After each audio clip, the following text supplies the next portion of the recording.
கிறிஸ்துவுக்குள் பிரியமான தேவனுடைய பிள்ளைகளே, இந்த நாளின் காலை நேரத்தில் இயேசுவின் நாமத்தில் அன்போடு வாழ்த்துகிறேன்.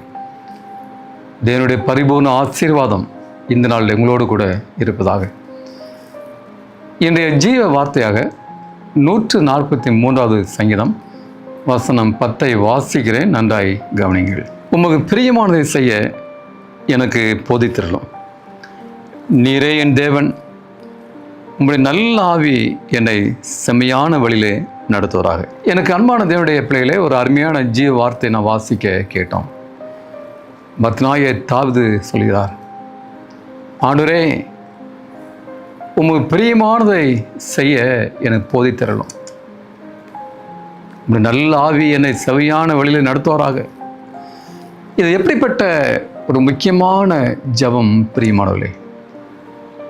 நாம் இதை செய்கிறோமா? இந்த உலகத்தில் நாம் வாழக்கூடிய வாழ்க்கையில் ஒரு நாளும் ஆண்டவருக்கு பிரியமான காரியங்களை நாம் செய்ய வேண்டும். ஆண்டவருக்கு பிரியமில்லாத காரியங்களை நாம் செய்யக்கூடாது பிரியமானவர்களே. இயேசு சொன்னார், என் பிதாவை பிரியப்படுத்தவே நான் வந்தேன் என்று அவர் சொல்கிறார். இந்த பூமியிலே அவர் வாழ்ந்த ஒவ்வொரு நாளும் பிதாவுடைய சித்தத்தின்படி, சித்தத்தை அறிந்து ஒரு சித்தத்தை நிறைவேற்றினார். பிதாவுக்கு அடுத்த காரியங்களை பிதாவை பிரியப்படுத்தும்படியாய் அவர் வாழ்ந்தார். பிரியமானவர்களே, நம்முடைய பேச்சு, நம்முடைய செயல், நம்முடைய கிரியை ஆண்டவருக்கு பிரியமாய் இருக்கிறதா பிரியமானவர்களே? இந்த உலகத்தை பிரியப்படுத்த நான் வாழக்கூடாது. ஒரு மனுஷனை பிரியப்படுத்த நான் வாழக்கூடாது. நாம் எதை செய்தாலும், எதை சிந்தித்தாலும், எதை பேசினாலும் கர்த்தரை பிரியப்படுத்தவே நான் வாழ வேண்டும் பிரியமானவர்களே. நம் வாழ்க்கை ஒரு மறக்கக்கூடாது.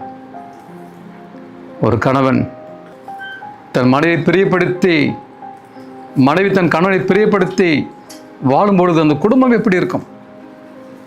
அப்படி இல்லற வாழ்க்கை இனிமையாக இருக்கும், சந்தோஷமாக இருக்கும். பெற்றோர் தன் பிள்ளைகளை பிரியப்படுத்தி வாழும் பொழுது, பிள்ளைகள் தன் பெற்றோர் பிரியமாய் வாழும் பொழுது, அந்த பிள்ளைகள் தகப்பன் தாய் உறவு எப்படி இருக்கும் பிரியமானவர்களே? எனவே ஒரு நாளும் நாம் ஆண்டு பிரியமாய் வாழும். ஆண்டு பிரியமில்லாத காரியங்களை விட்டு விடுவோம். நம் கண்களை மூடி ஜெபம் செய்வோம். எங்களை அதிகமாய் நேசிக்கிற அன்பின் ஆண்டவரே, இந்த காலை வேளையை சோதனம் அப்பா, இந்த செய்தி கேட்டு நம்முடைய பிள்ளைகளை ஆசீர்வதிங்க. இதோ உமக்கு பிரியமாய் வாழ கிருபை தாரும். நல்ல ஆவி ஒவ்வொரு நாளும் எங்களை நல்ல வழி நடத்த கிருபை தாரும் சாமி. இது நாளுக்குரிய பாதுகாப்பு கொடுங்க.